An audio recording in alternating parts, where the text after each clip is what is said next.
خادم حرمین الشریفین شاہ سلمان بن عبدالعزیز کی ہدایت پر محکمہ پاسپورٹ نے بیرون مملکت مقیم غیر ملکیوں کے وزٹ ویزوں، اقاموں اور خروج و عودہ میں مزید 30 نومبر تک توسیع پر کام شروع کر دیا ہے۔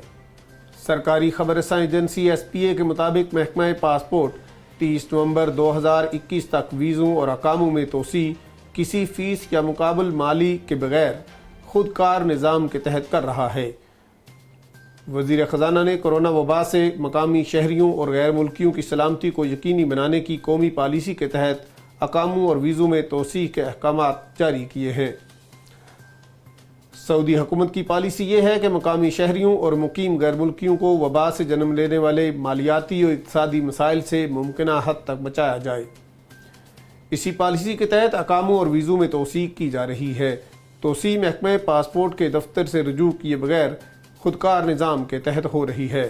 محکمہ پاسپورٹ نیشنل انفارمیشن سینٹر کے تعاون سے طریقہ کار کے مطابق توسیع کر رہا ہے۔